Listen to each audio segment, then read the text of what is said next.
भगवान बोले अगर आपको अपने चीर की जरूरत है तो जल से बाहर निकल करके आ जाओ और अपने चीर ले जाओ। गोपियां कहने लगी श्याम तुम्हें मालूम होना चाहिए मैं अभी इस समय पर नहीं आ सकती हूँ, मेरे शरीर पर कोई वस्त्र नहीं है। तो भगवान कन्हैया बोले गोपियों तुम्हें ये नहीं पता है इस जल में वरुण देव रहते हैं और जो नारी जल के बीच में नग्न होकर के नहाती है बहुत ही बड़ा अपराध होता है। बाबा गोस्वामी दास चौपाई में लिखते हैं नग्न नार जो जल में नहावे आगिल जन्म पाछ तन पावे।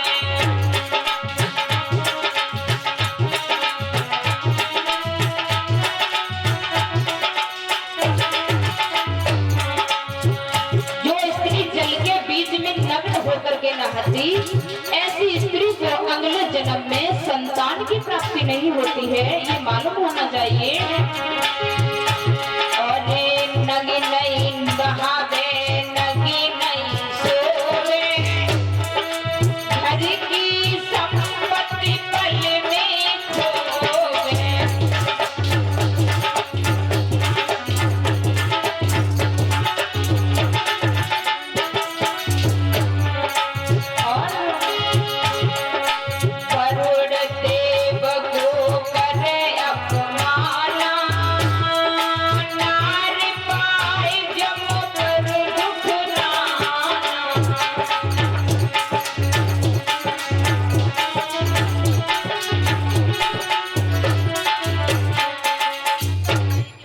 भगवान कन्हैया ने समझाया कि हे गोपियों तुम्हें ये बात मालूम होना चाहिए कि जो स्त्री जल के बीच में नग्न होकर के नहाती ऐसी स्त्री को अगले जन्म में संतान की प्राप्ति नहीं होती है।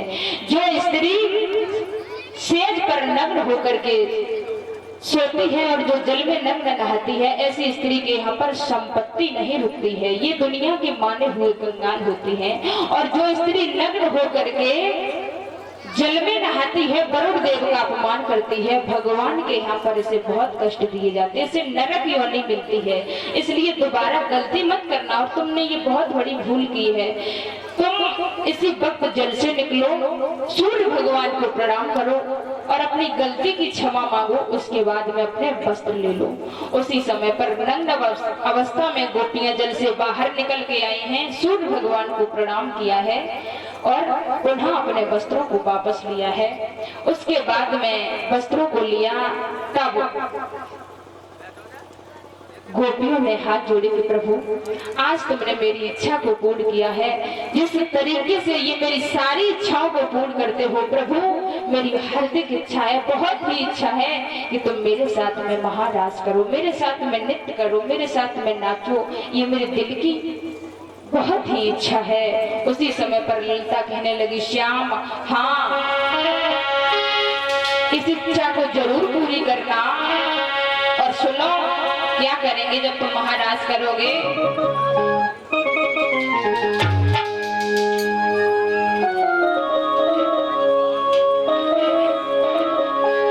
एक दिन यमुना तट पे रास रचइयो सांवरिया,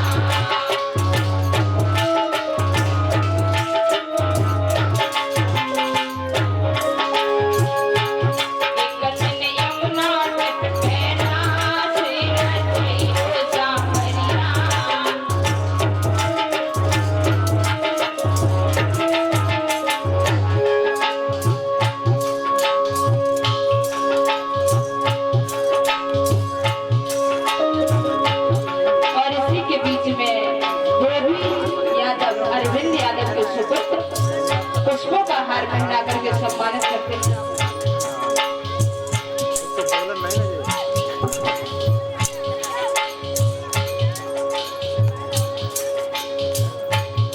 और छोटे पुत्र ऋषभ यादव भी, ये भी अरविंद भाई के सुपुत्र हैं, ये भी पुष्पों का हार पहना करके सम्मानित करते हैं। कामना करते हैं प्रभु इन बच्चों के जीवन में हमेशा सुख शांति बनी रहे।